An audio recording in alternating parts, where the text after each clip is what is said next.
Ok, parfait. À mon tour, donc Jean-François Filot, je co-dirige donc le bureau d'études ESPER depuis une dizaine d'années, basé en France et au Sénégal, et évidemment membre de la PCC et formateur à l'IFC également, l'Institut de formation carbone.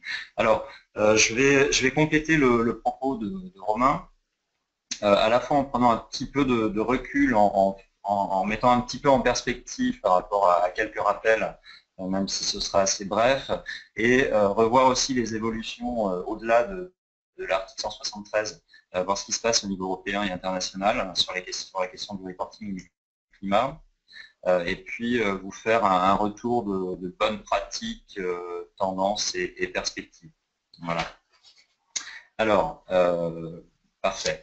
Donc, très rapidement, les questions de reporting et de climat, je ne vais pas trop m'appesantir sur la question de l'article 75 et 225, parce que je crois même qu'il y a déjà eu des webconférences qui ont été faites là-dessus. Et puis, on va aussi revoir la façon dont ça a impacté, dont l'article 173 impacte cet article 225. C'était la loi Grenelle. Alors, si tu peux passer à la suivante, l'importance quand même, c'est de repréciser les différences, au moins sur le fond, et aussi sur la forme, de l'article 75 et de l'article 225. Voilà. Donc, l'article 75, donc le reporting, focus sur le bilan, le fameux VGS réglementaire. Alors, je vous rappelle les seuils, obligations pour les entreprises de plus de 500 salariés en France métropolitaine, 250 personnes pour les régions et départements d'outre-mer. Les personnes morales de droit public sont pour les entreprises supérieures à 250, enfin, les structures supérieures à 250 personnes, les structures de l'État et les collectivités territoriales de plus de 50 000 habitants qui sont impactés par cet article. Alors, il y a eu une évolution suite à la publication du décret de décembre 2015, l'an dernier. On est passé donc sur une fréquence à 4 ans au lieu de 3 ans pour se caler sur la fréquence des audits énergétiques. L'autre évolution étant que la publication de ces bilans réglementaires doit se faire via la plateforme de l'ADEME, bilan GES, adem.fr. Voilà, la fréquence reste la même pour les autres obligés, les personnes morales de droit public, les collectivités territoriales, donc ça reste à 3 ans. Alors, sur l'article 225, donc le rapport extra-financier, qui est amendé par l'article 173 de la loi sur la transition énergétique pour la croissance verte dont vient de nous parler Romain. Donc là, il y a donc aujourd'hui une obligation de publier. C'est la publication qui se fait dans ce rapport extra-financier pour les plus de 500 salariés et dont le chiffre d'affaires dépasse 100 millions d'euros. Donc je reprends les postes significatifs, donc ça on en a suffisamment parlé, la significativité, donc, mais à la fois en interne, et donc à la fois scope 1, scope 2 et aussi scope 3, sur l'usage des biens et services qu'elle produit. Et pour rappel, donc, dans les 42 items des informations sociales, environnementales et sociétales qui sont demandées à travers cette obligation réglementaire française. Pour les sociétés cotées sur un marché réglementé, il y a aussi la nécessité de publier des informations sur l'adaptation aux conséquences du changement climatique. Voilà, donc, et puis on reprécise que ça impacte toutes ces entreprises, sauf celles qui ont un statut juridique de type SAS, SARL, SNC, SCS, ce qui évoluera peut-être, mais en tout cas pour l'instant c'est comme ça.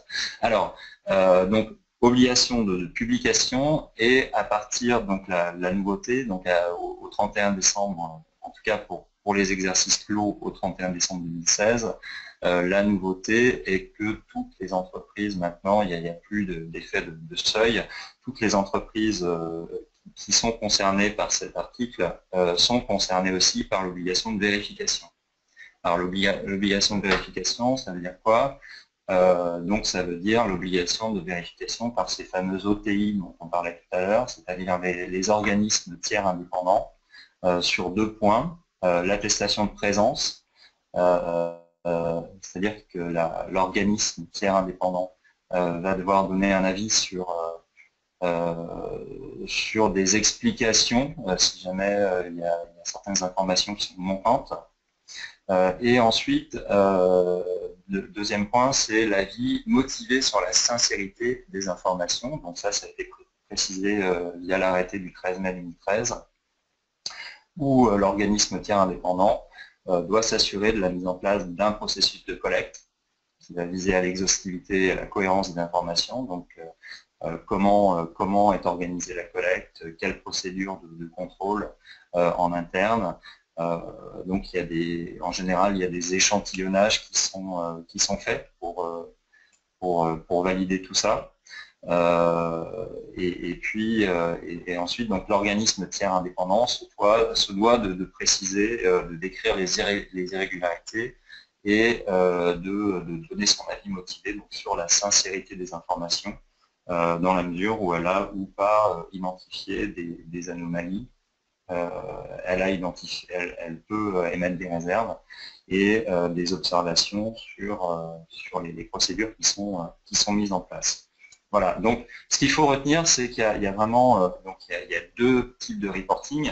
Il y en a un qui est focalisé sur le carbone, l'article 75, avec un formalisme assez différent du formalisme attendu pour le rapport extra-financier qui lui est... Donc d'un côté, il y en a un, c'est tous les 3 ou 4 ans, de l'autre, c'est tous les ans. Il y a une obligation de publier sur la plateforme pour le bilan réglementaire des GES, et là, donc, on est sur une obligation de publication d'un rapport extra-financier courant 2017, hein, pour répondre à la question de tout à l'heure. Voilà. Alors, donc ça, c'est à la base le Grenelle 2 et son évolution, notamment à travers la loi sur la transition énergétique. Si on prend un peu de recul, en se posant la question de ce qui se passe au niveau européen, donc depuis 2014, on a une directive européenne qu'on appelle la directive européenne NFR, Non-Financial Reporting, 2014-95, sur la publication d'informations non financières. Alors là, on était censé avoir une transcription dans le droit national pour chaque État membre au 6 décembre 2016, hein, la semaine dernière.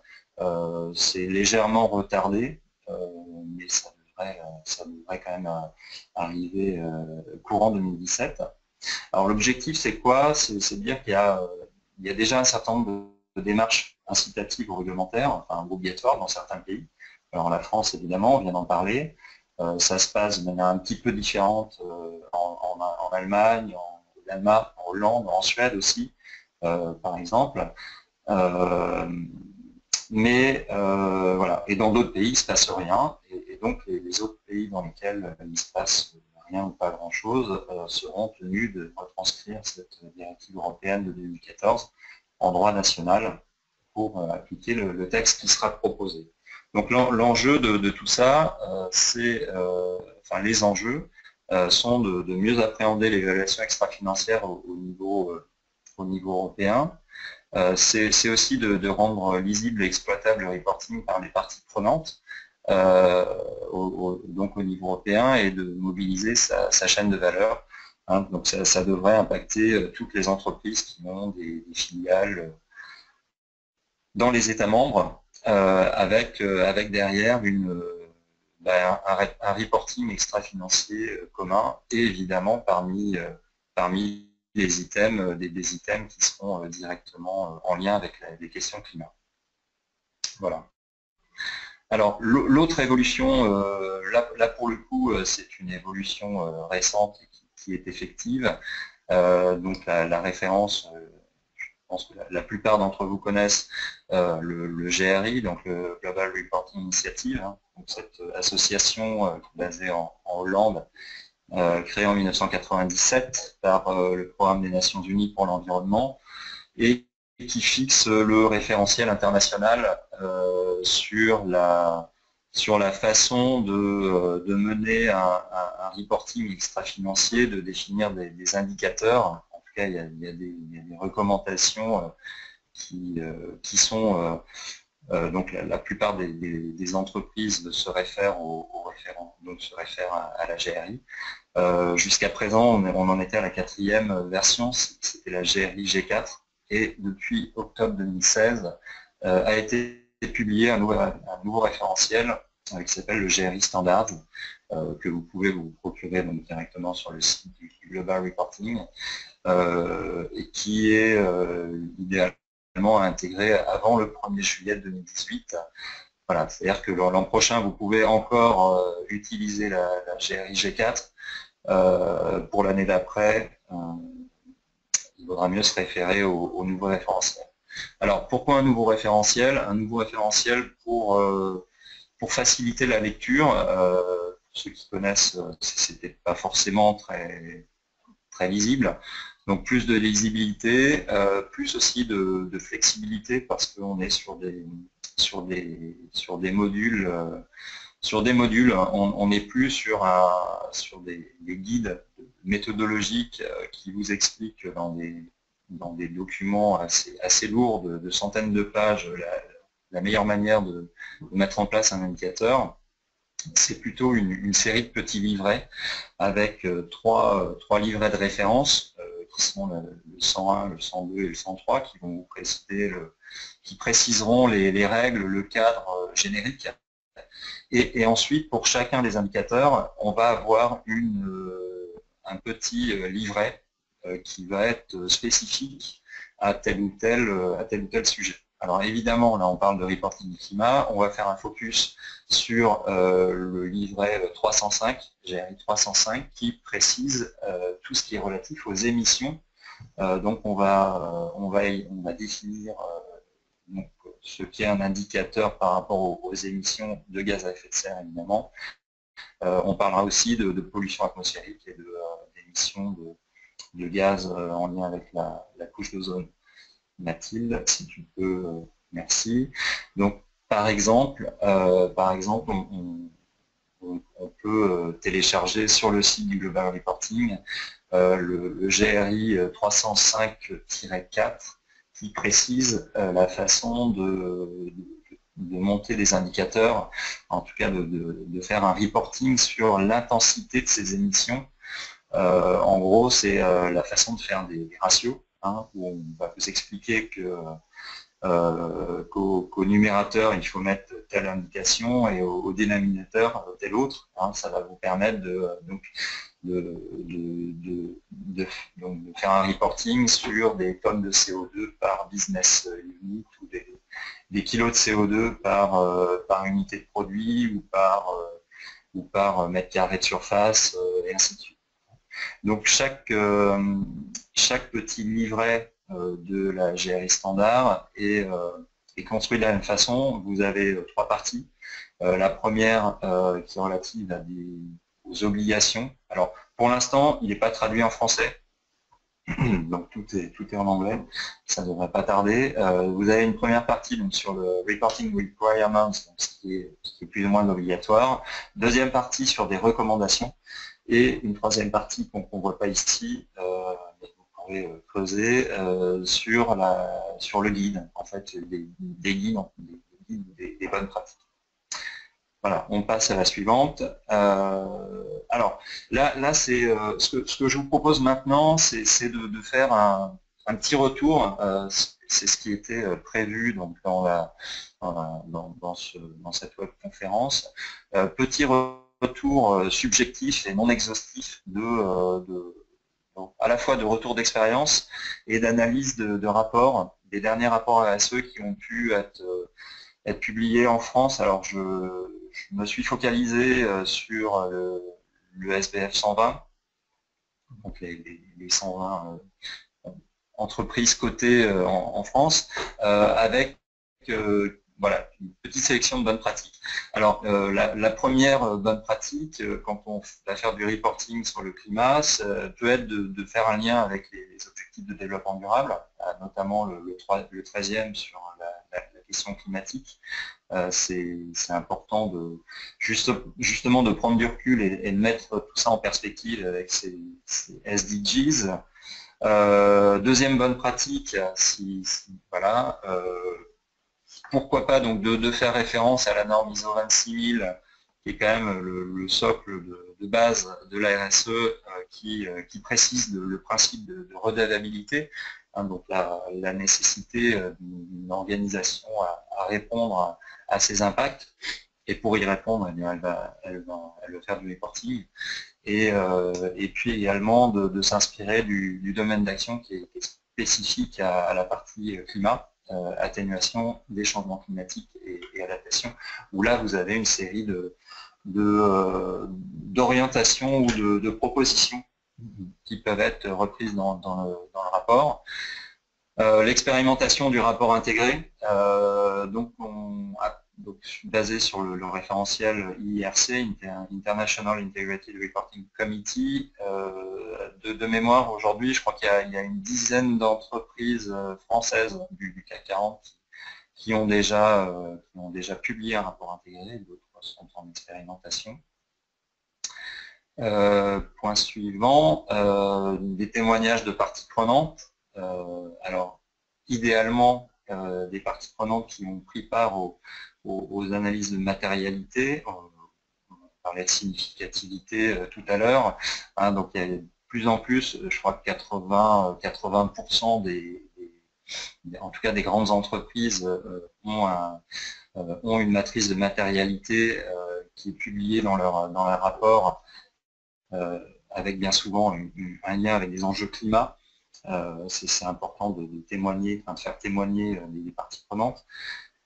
Point suivant, de faire du lien aussi, donc de promouvoir ces enjeux climat dans la sphère d'influence. Et là, on retombe sur l'article 73 et 173 et l'amont et l'aval.